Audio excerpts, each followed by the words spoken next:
दोस्तों, इस धरती पर आज ना जाने कितनी ही प्रजातियां अपने डेरा जमाए बैठी हैं, लेकिन बाकी प्रजातियां जहां आज भी छीनाचपटी कर खाने तक ही सीमित है, वहीं इंसान एक ऐसी प्रजाति है जो न सिर्फ अच्छे से रह रहा है बल्कि दूसरे ग्रहों पर भी जीवन तलाश रहा है।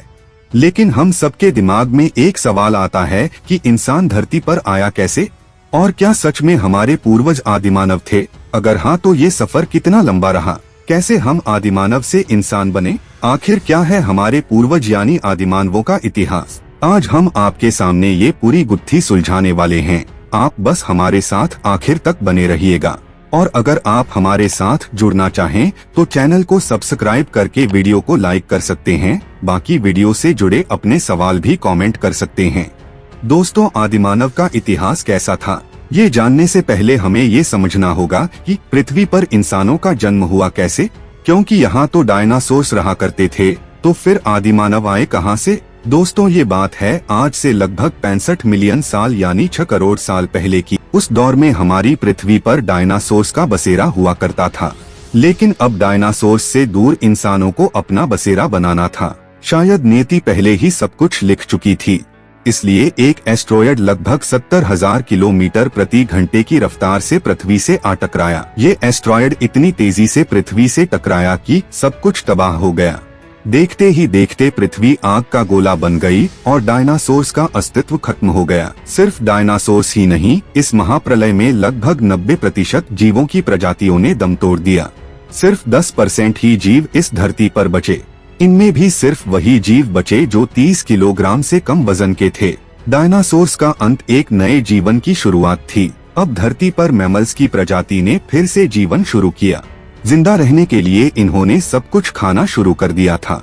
इतने बड़े महाप्रलय के बाद अब धरती नॉर्मल हो रही थी, फिर से हरियाली आ रही थी। धीरे धीरे धरती पर बचे जीवों में एडप्टिव रेडिएशन की प्रक्रिया शुरू हुई और नई प्रजातियां जो पहले से बड़ी थीं, उनका जन्म हुआ। आज से लगभग 5.5 लाख साल पहले इयोसिन इपोक में बंदरों की प्रजाति ने धरती पर कदम रखा। ये संकेत था कि अब धरती पर वो प्रजाति दस्तक देने वाली है जो सदियों तक अपने तेज दिमाग के लिए पहचानी जाएगी। बंदरों की इस प्रजाति में एक जरूरी बदलाव देखने को मिला। दरअसल इससे पहले हमारे सामने जितनी भी बंदरों की प्रजातियां थी वो सभी चारों पैरों पर चलती थी, लेकिन इन बंदरों की स्पाइनल कोर को दिमाग से जोड़ने वाला जो होल जिसे आप फोरमेन मैगन कहते हैं, वो शिफ्ट होते होते सेंटर तक पहुंच गया। इससे हुआ यूं कि ये पहली प्रजाति बनी जो सीधे चलने में कैपेबल थी। लेकिन अभी ये अपने शरीर में हुए इस बदलाव को पहचान नहीं पाए थे, इसलिए ये ज्यादातर मस्ती में पेड़ों पर झूमने के लिए या यूं ही कभी गलती से सीधे खड़े होते, जबकि शिकार आदि के लिए ये भी बाकी बंदरों की प्रजातियों की तरह अपने चारों पैरों का इस्तेमाल करते थे। धीरे धीरे पृथ्वी अपना रुख बदल रही थी। अब वो सभी हलचलें होनी शुरू हो गठन थीं, जो हमें फ्यूचर के लिए बहुत जरूरी होने वाली थीं। ये बात है आज से लगभग 4.7 हजार साल पहले की, जब पृथ्वी के वातावरण में लगातार बदलाव होने शुरू हो गए। इन बदलावों के चलते धरती की टेक्टोनिक प्लेट्स में हलचल हुई और हमें वो भाग मिला जहां आज हम भारतीय रहते हैं। टेक्टोनिक प्लेट्स में हलचल की वजह से इंडिया एशिया महाद्वीप की तरफ बढ़ने लगा और जब इन दोनों का टकरार हुआ तो हमें दुनिया की सबसे ऊंची चोटी यानी हिमालय पर्वतमाला मिली। अब ये तो आप सभी जानते ही होंगे कि हिमालय मतलब जीवन का नया आधार एक तरह से शुरू हो चुका था। हिमालय पर्वत श्रेणी की वजह से हुआ ये कि हवाओं ने अपना रुख बदल लिया। हवाओं के रुख बदलने से हुआ ये कि बर्फ जो थी वो पिघलने लगी और पिघलकर गिरने लगी। पिघलती बर्फ आने वाले समय में विशाल नदियों के रूप में निकल कर आई। आज से लगभग 2 से 3 करोड़ साल पहले ओलिगोसिल इपोक में एक बड़ा परिवर्तन देखने को मिला। इस समय में बड़े बड़े पेड़ों की संख्या घास के मैदानों ने ले ली। इसे ग्लोबल कूलिंग कहा गया। अब धरती पर ऐसे जीवों ने जन्म लिया जो खुले मैदानों में रह सकते थे। यहीं से हमें बिग कैट्स जैसे शिकारी जानवर भी मिले जो दूसरों को मारकर खाने में सक्षम थे और हमारे पूर्वजों की झलक भी देखने को मिली। लगभग 1 करोड़ साल पहले तक धरती पूरी तरह से वो रूप ले चुकी थी जिसमें इंसान बस सकता था। आज जैसे पृथ्वी को हम देखते हैं वैसा रूप 1 करोड़ साल पहले तक लगभग तैयार हो चुका था। सभी महाद्वीप भी अपनी अपनी जगह पर पहुंच चुके थे। लगभग 40 साल पहले हमारी पृथ्वी में फिर से हलचल हुई। टेक्टोनिक प्लेटों की हलचल से ईस्ट अफ्रीकन रिफ्ट वैली का निर्माण हुआ। इस पर्वत श्रृंखला ने यहाँ के जंगलों को हवा और पानी से दूर कर दिया, जिस वजह से यहाँ के घने जंगल सूखे मैदानों में तब्दील होने लगे, जो कि यहाँ रहने वाले एप्स के लिए खतरा था।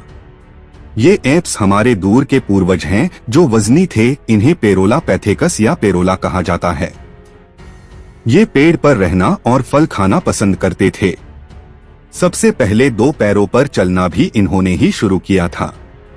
ये अपना शिकार और शिकार से सुरक्षा दोनों पैरों पर चलकर किया करते थे। बाद में जलवायु के हिसाब से द ग्रेट एप्स का डिवाइडेशन हो गया। कुछ चिंपैंजी और गोरिल्ला बने तो कुछ इंसान। जी हाँ, यहीं से मिले हमें हमारे पूर्वज, वो पूर्वज जिनमें समय समय पर हुआ बदलाव आधुनिक मानव का रूप है। इस समय तक बर्फ अपने शुमार पर थी, लेकिन आदिमानवों ने डटकर हर परिस्थिति का सामना किया और अब तक वो साइबेरिया तक जा पहुंचा। समय के बढ़ने के साथ साथ इंसानों में विकास रफ्तार पकड़ती गई। अब तक इंसान बर्फीले इलाके के साथ साथ सूखे मैदान, ऊंची पहाड़ियों से लेकर घास के मैदान हर जगह पहुंच गया और इंसानी बस्तियों को जन्म दिया। अब तक इंसानों ने खाने की तलाश में खेती और पशुपालन भी शुरू कर दिया था। धीरे धीरे इंसानी बस्तियां कस्बों और कस्बों से कॉलोनियों में बसती गई। पशुपालन से दूर अब तरह तरह के व्यापार को इंसान जन्म दे चुका था। धीरे धीरे इंसानों ने विज्ञान तकनीक के क्षेत्र में गति की। इसी विज्ञान और तकनीक की मदद से आज इंसान चांद पर भी जा पहुंचा है। सिर्फ चांद पर ही नहीं, दूसरे प्लेनेट्स पर जीवन बसाने की भी सोच रहा है, ताकि फिर से कोई एस्ट्रॉयड हमारी इस खूबसूरत दुनिया को बेरंग ना कर सके। तो इस तरह आदिमानवों यानी हमारे पूर्वजों ने संघर्ष कर आज हमें उस मुकाम तक पहुंचाया कि हमें खा सके, खेल सके और एक जगह से दूसरी जगह जा सकें। तो दोस्तों, ये था आदिमानव और इंसान दोनों का इतिहास। हमारे पूर्वजों ने कच्चा मांस खाया, उसके बाद हथियारों का आविष्कार किया, गुफाओं में रहे, आग का आविष्कार किया और धीरे धीरे उनका दिमाग इतना विकसित हो गया कि वो आधुनिक मानव बन गया। उम्मीद है आपको ये वीडियो पसंद आई होगी। अगर आपका वीडियो से जुड़ा कोई सवाल है तो कमेंट कीजिए। हमारे साथ जुड़ना चाहते हो तो चैनल को सब्सक्राइब करके बेल आइकन को प्रेस कर दीजिए। मिलते हैं अगली वीडियो के साथ, तब तक अपना खास ख्याल रखिए, खुश रहिए और एक ही लाइफ है, जमकर एंजॉय कीजिए।